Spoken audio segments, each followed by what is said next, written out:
This is the story from the time when I was in the third year of MBBS, posted in the Department of Obstetrics and Gynecology. Obs and Gyne was our last clinical posting in the third year. For those of you who don't know what clinical posting is, let me tell you how MBBS is studied. The first 2 years of MBBS are for the basic science of medicine, where you study about the anatomy, physiology, biochemistry, microbiology, pathology and pharmacology. You also study about community medicine and the biostatistics. From the third year, clinical posting starts, which I like to call the art of medicine. And this is from where you learn to apply the knowledge that you have learned throughout all these years in figuring out why the patient has presented to the hospital or the clinic, and what are the different investigations and physical examination that you need to do to come out to the definitive diagnosis after making some differential diagnosis from the data that the patient gives or the history that the patient gives. The most important part about clinical posting is history taking and the physical examination. In history taking, you learn what are the right questions to ask to the patient to come to a certain type of diagnosis, or let's say a probable diagnosis, provisional diagnosis,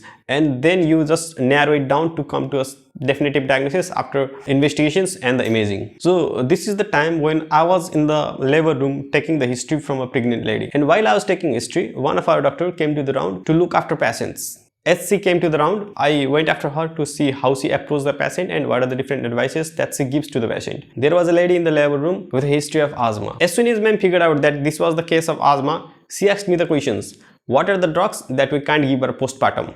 Just a few days before this incident, I had given a presentation on postpartum hemorrhage, and I knew that one of the drugs given in postpartum hemorrhage, that is carboprost, was contraindicated in asthma because it also induces bronchoconstriction. So I replied, ma'am, it's carboprost. She said, okay, what are the other drugs that we can't give her postpartum? I was trying to think about the answer, but before I could come up with any answer, she asked me again, can we give her NSAID for pain relief?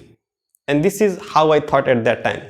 Okay, carboprost is a prostaglandin analog that acts like a prostaglandin. It contracts the uterine smooth muscle and the smooth muscle of the bronchus, so it induces bronchoconstriction and exacerbate asthma. Carboprost is a prostaglandin analog that acts like a prostaglandin, and NSAIDs are the drug that blocks the production of prostaglandin. So if the production of prostaglandin is stopped, that means probably NSAIDs can be given for the patient with asthma. So I was trying to say yes, they can be given, but before I could think and reply, she said no, we can't give her. And I was kind of shocked. Why? I asked to myself, but I did not ask her because I thought that was something that I should know. And after some time, she completed the round and I went back to completing my history taking. And while I was taking history in my patient, something came on my subconscious mind about the NSAIDs induced asthma that I had studied in the second year of MBBS. So if you don't know, then let me explain this to you. NSAIDs are the drugs that blocks the production of prostaglandin. They do so by inhibiting the enzyme cyclooxygenase. Cyclooxygenase is an enzyme that converts arachidonic acid into prostaglandin. So NSAIDs inhibit cyclooxygenase, and arachidonic acid now cannot get converted into prostaglandin.